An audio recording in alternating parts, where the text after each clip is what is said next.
I remember that first Christmas after losing my dad. It wasn't like our lives stopped. It just felt like everything was in slow motion. But the rest of the world was still moving on. I remember wishing people knew everything was not fine. Don't they know that I'm grieving? It's not okay. I'm not okay. To be honest, there's not a lot I remember about that first Christmas after my brother August died. I felt like I was walking around in a fog.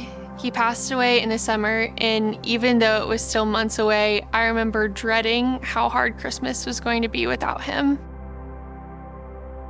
We kind of blew up all of our traditions that first Christmas after my husband Matt died. Our boys were teenagers, so we could have a conversation about it. We agreed we just didn't want to do all the things we normally did and try to pretend like everything was okay when it really wasn't. That first Christmas, we gave ourselves permission to change up the way we normally did things.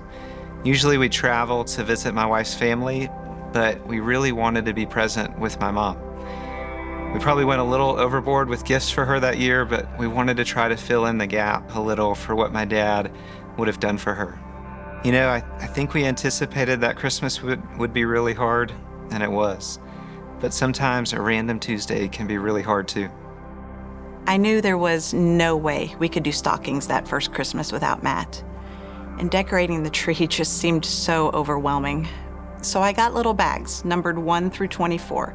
I put an ornament in each bag, and we hung those on the mantle. We opened one each day leading up to Christmas, gradually decorating the tree.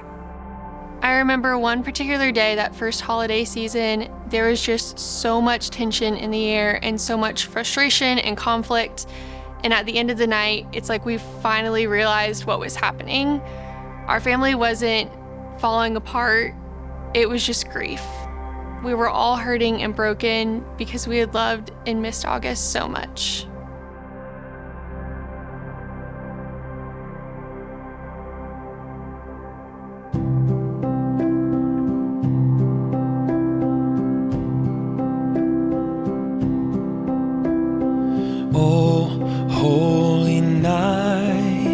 The stars are brightly shining. It is the night of our dear Savior's birth. Long lay the world in sin and never pining, till he appeared and the soul felt its worth. A thrill of hope, the weary world rejoices, for yonder breaks a new and glorious morn. Fall on your knees, oh, hear the angel voices, oh, night divine, oh, night when Christ was born, oh, night divine,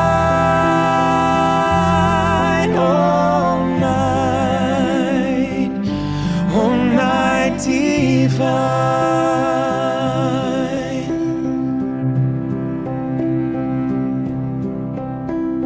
Truly, he taught us to love one another.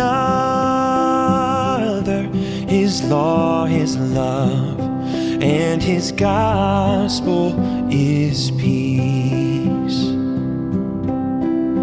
Chains shall he break, for the slave is our brother, and in his name all oppression shall cease. Sweet hymns of joy in grateful chorus praise we let all within us praise his holy name. Christ is the Lord. Oh, praise his name forever. His power and glory,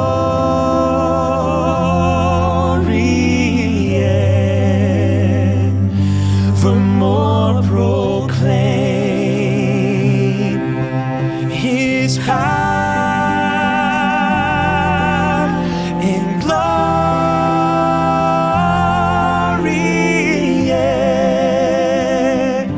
for more proclaim. Fall on your knees.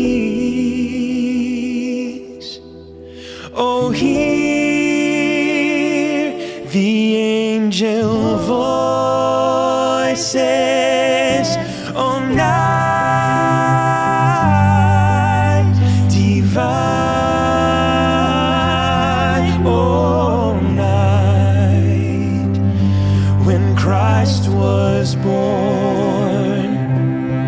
Oh, night divine.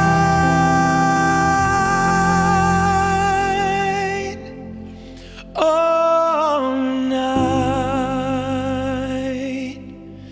Oh, night divine.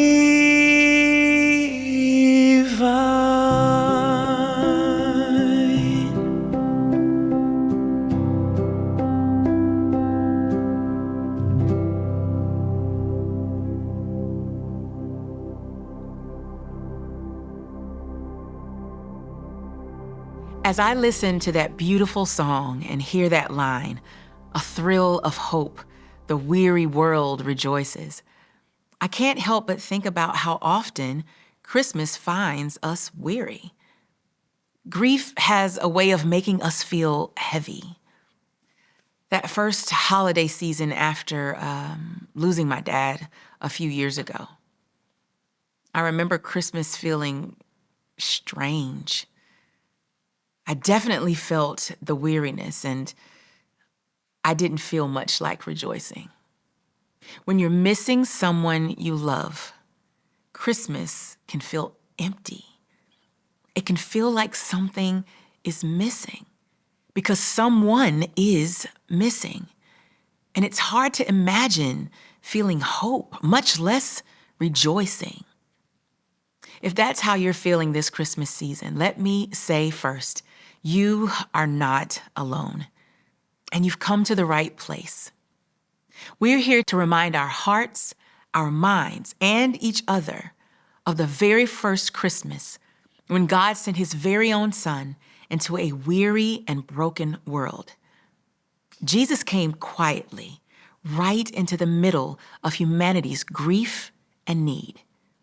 He came to be Emmanuel, God with us, so that even in our pain, even in our longing, we would know we are never alone.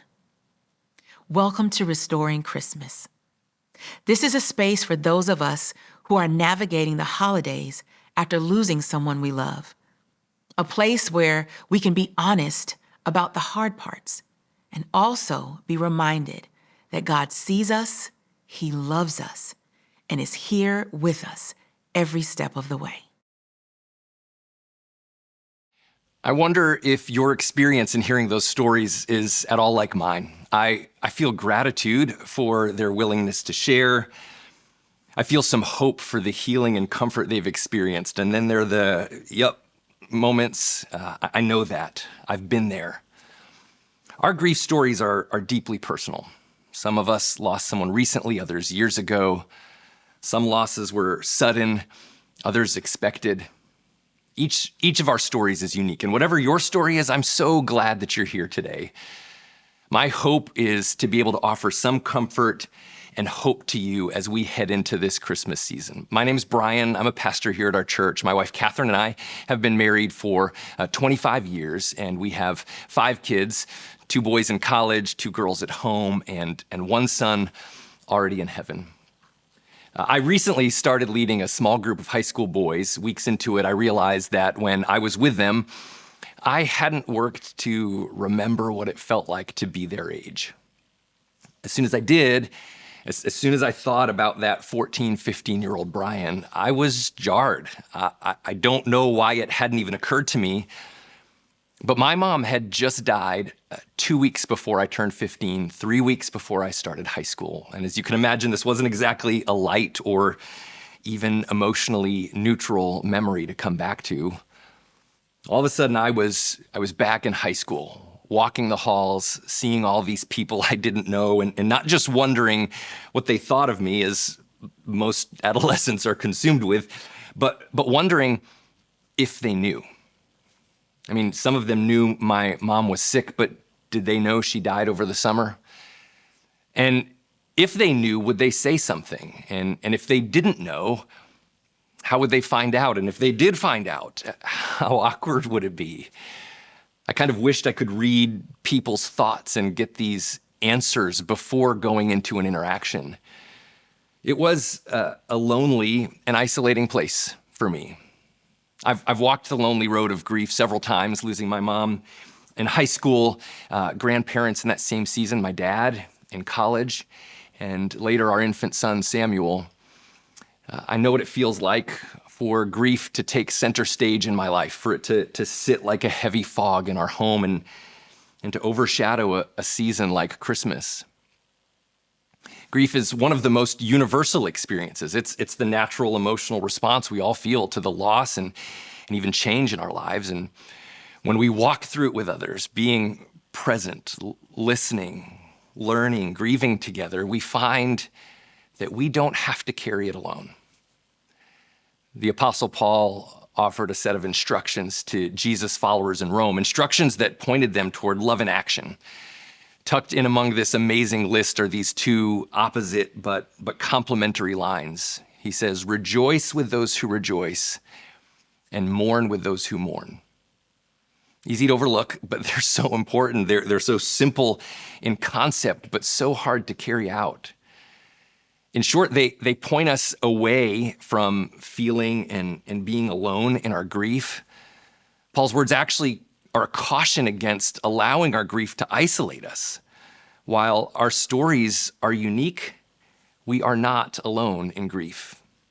So for those of us who are heading to the holidays while also grieving the loss of someone we love, here's the question I want to put before us today. What do we do with this grief? 16 years ago, my wife and I lost our young son, Samuel. About 6 months after his death, I was in a bad place. We went to grief counseling together, and though it was very hard, I'm so glad we did. One of the things that our counselor surfaced for us was what we'll call the 3 responses to grief. The first response, she said, is to fill the void. This might look like self-medicating with a substance, a habit, or even an unhelpful thought pattern, agreeing with something that's not good or right or true over and over again in our minds and hearts. It's the thing we do to try to treat our own pain in our own way in the moment. The second response is to get over it. This is about ignoring or minimizing our grief to try and just move on. This was how I had been coping, and it definitely wasn't working. The third response our grief counselor offered was to keep the connection. This one is about acknowledging our grief. It's a commitment to keep what you've lost in front of you as part of your life. It's about remembering and honoring who or what you no longer have. I immediately knew that was the best option, keep the connection, but I also knew that it sounded hard. I wanted to remember Samuel, but when I did, it would hurt so much. And so I'd move on, busying myself with life and carrying on with my responsibilities.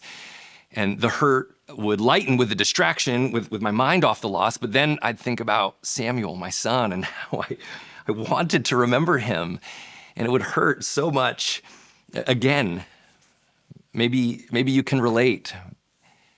Our grief counselor also gave me this line. She said, grief is not something you heal from, it's something you heal in. And in some way, that line is a beautiful rephrasing of Jesus' words from the Sermon on the Mount. He said, "Blessed are those who mourn, for they shall be comforted." The path to comfort is mourning. It's keeping the connection, not filling the void or getting over it. These thoughts from my grief counselor, these words from Jesus helped me to see that though I couldn't perceive it in any given moment, I was going somewhere. This was going somewhere. I wasn't stuck in the painful emotional loop with no exit that I thought I was in. God was up to something. Healing was happening. Comfort was coming.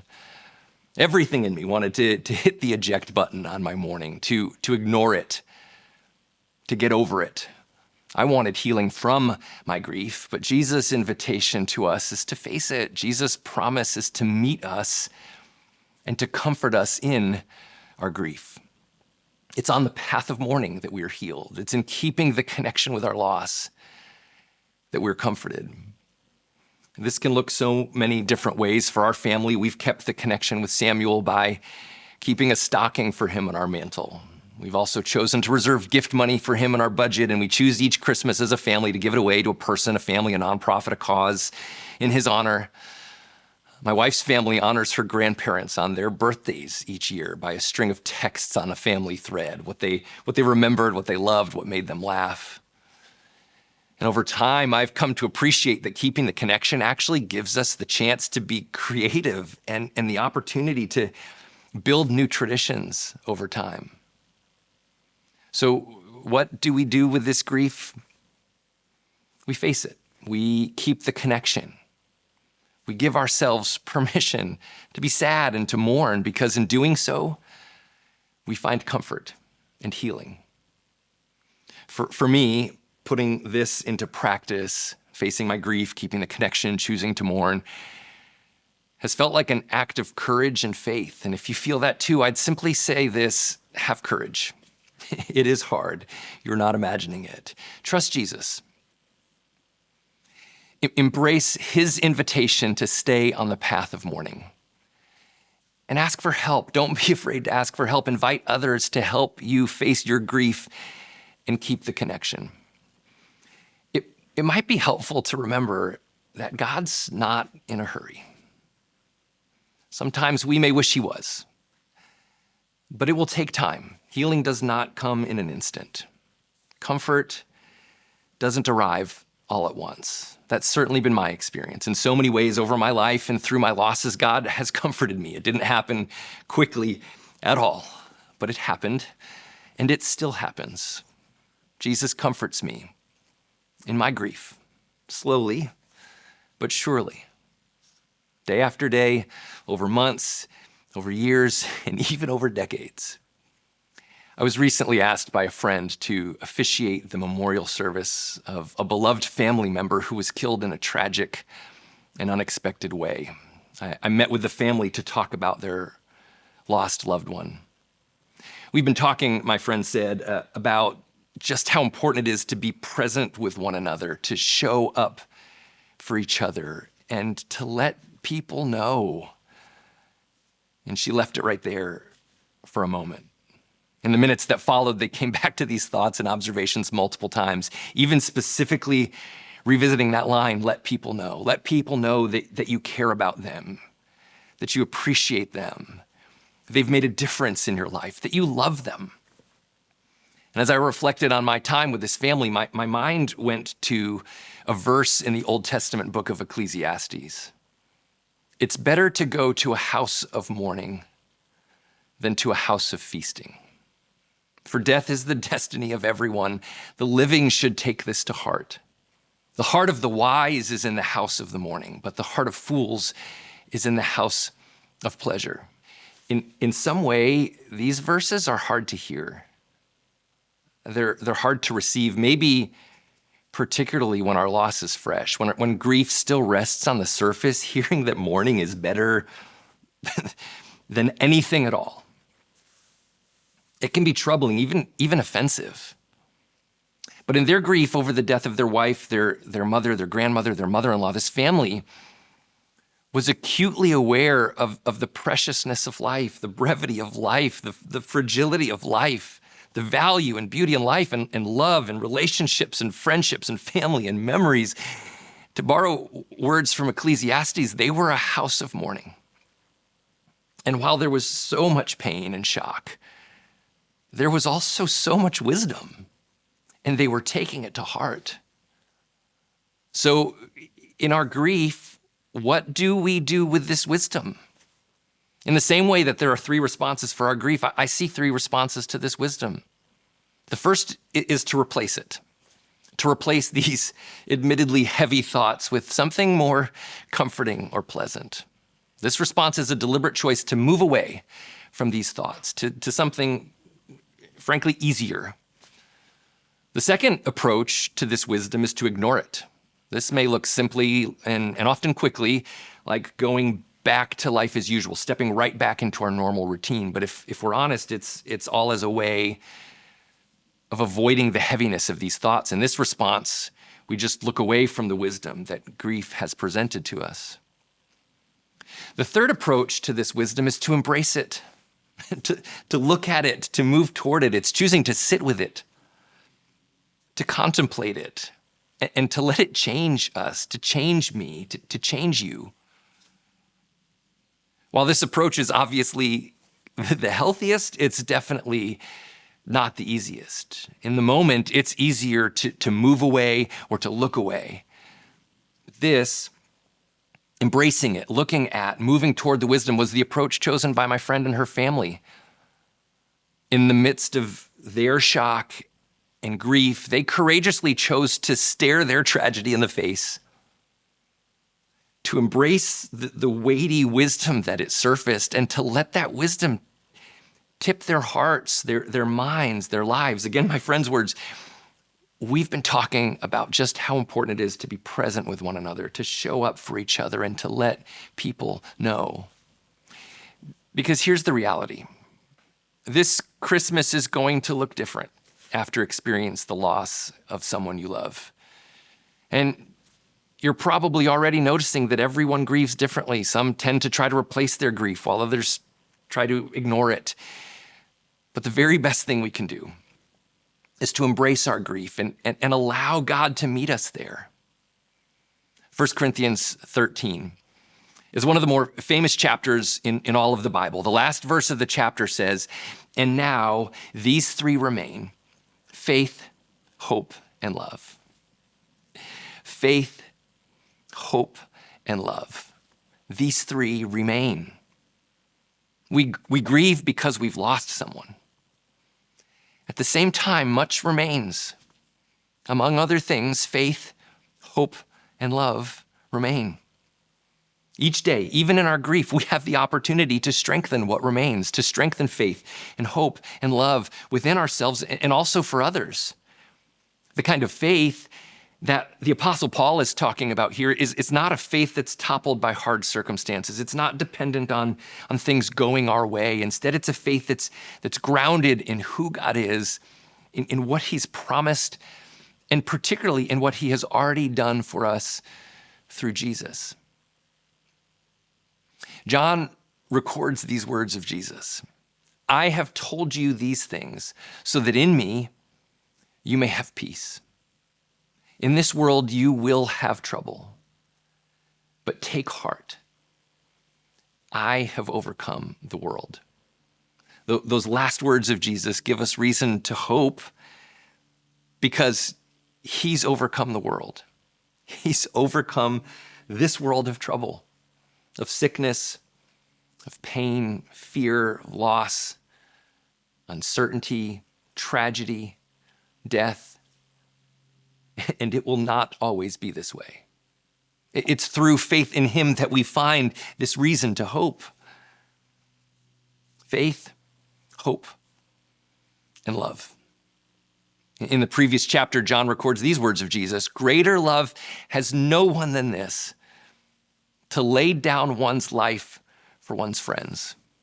And this is exactly what Jesus did for us, for all of us. And that act of giving his life for us, of dying and being raised from the dead, it's the object of our faith.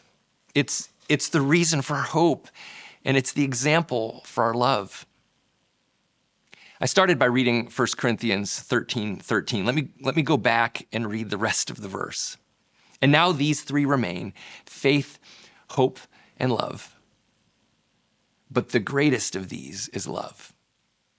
Our faith looks to the past, to what God has done for us, and the reach, the effect of Jesus' death and resurrection is more than we can possibly comprehend. Our hope looks to the future, to the promise of what's ahead, and it's all that we long for and more. But love, the greatest of these, can only ever be expressed or experienced in the present moment. Strengthening what remains can look like anchoring our faith to what God has done for us through Jesus. Strengthening what remains can look like resting in hope and taking comfort in hope. Hope that because Jesus rose from the dead, there is victory over death. And strengthening what remains can look like a commitment to love and love well. Following the example of Jesus, we can strengthen our commitment to love richly and deeply and selflessly. Once again, this was the path chosen by my friend and her family. In keeping the connection with their loss and embracing the wisdom that they encountered in their grief, they chose to let it inspire them to love, to strengthen what remains by choosing to be more present with one another, to show up for each other, and to intentionally let people know. Our losses confront us with a series of decisions. They're choices we wish we didn't have to make in situations we wish we weren't in. They're decisions about what to do with the grief we experience and what to do with the wisdom we encounter. So what could it look like this Christmas to keep the connection in your grief and to courageously embrace the wisdom that your loss brings? When we do this, when we're willing to look at it and move toward it, we've chosen the path of comfort, the path of purpose, the path of healing. Keeping the connection with who we've lost and embracing the wisdom that loss brings helps us to heal in our grief.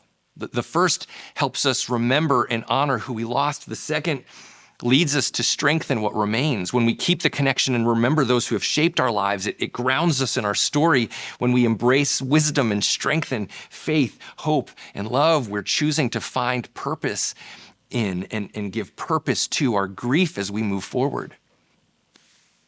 What do we do with this grief? We can keep the connection. What do we do with this wisdom that we encounter in our grief? We embrace it. And my prayer for you this Christmas is that you'll choose, that we'll all choose the path of comfort, of purpose and healing, and that we'll help one another on this path. My prayer is that you'll find even one meaningful way to honor and stay connected to the one you've lost. That you'll receive the wisdom that comes through grief and gently but purposefully strengthen what remains. And above all, that you'll have the courage to walk through your grief with open hands, trusting our good God to comfort, to heal, to do what he wants to do what only he can truly do. Let me pray.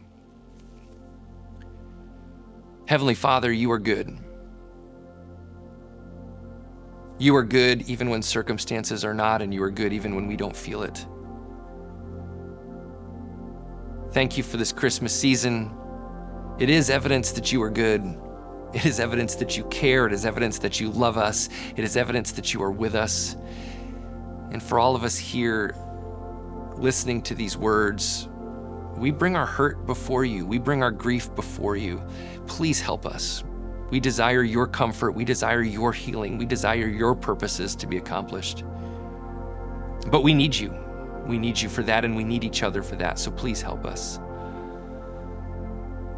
Thank you for your Son, Jesus, and our King. We pray in his name. Amen.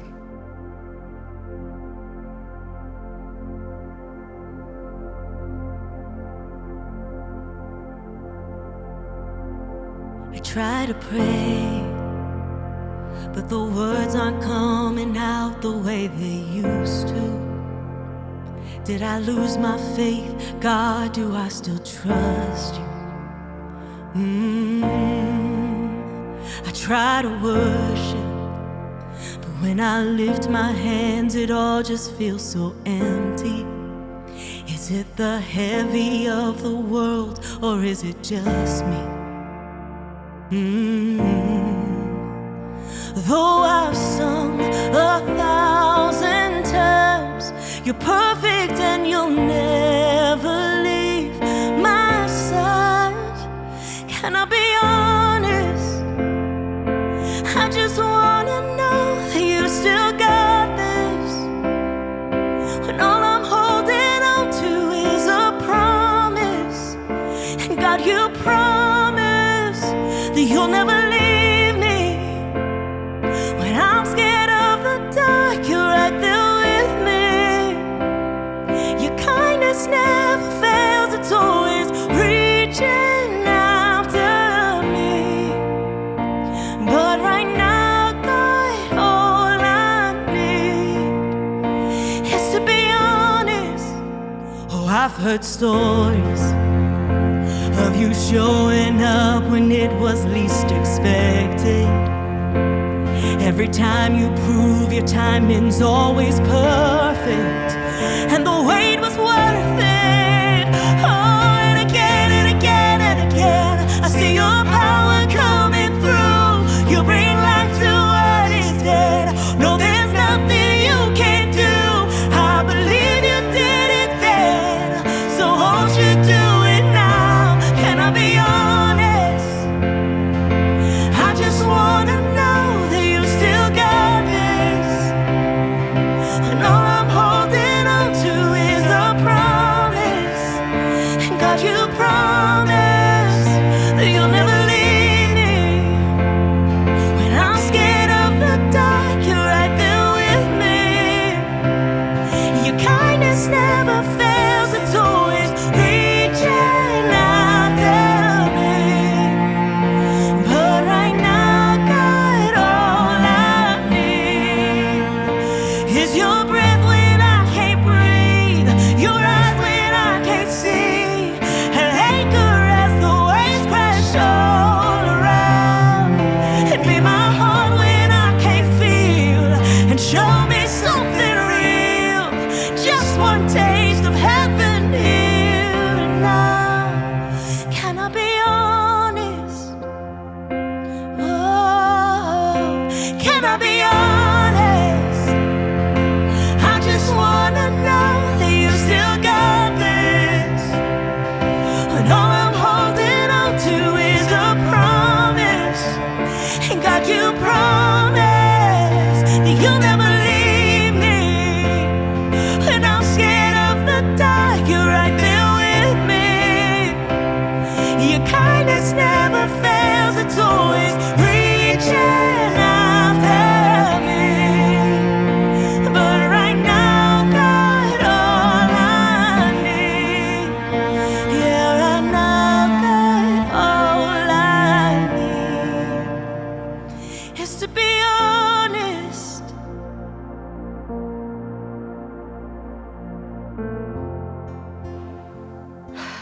Honestly, there's no playbook.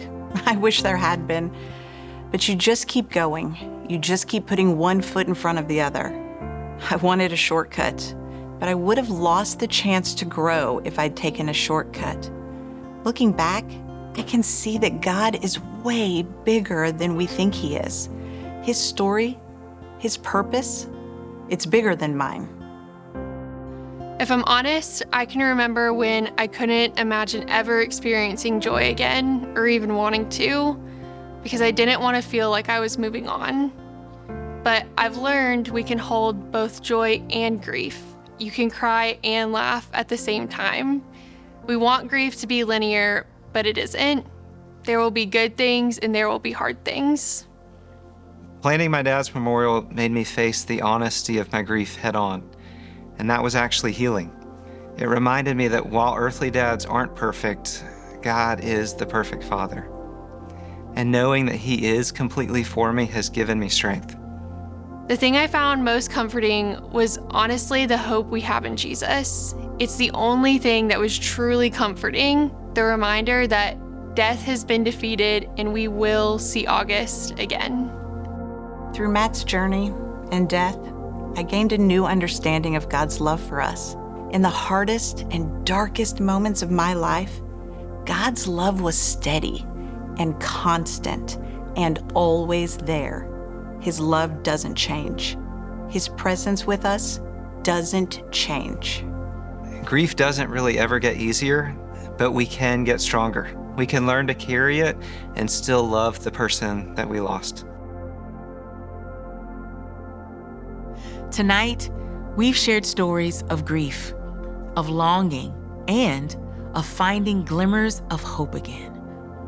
When I think back to the line we heard earlier, a thrill of hope, the weary world rejoices, I'm reminded that hope doesn't always come in fireworks.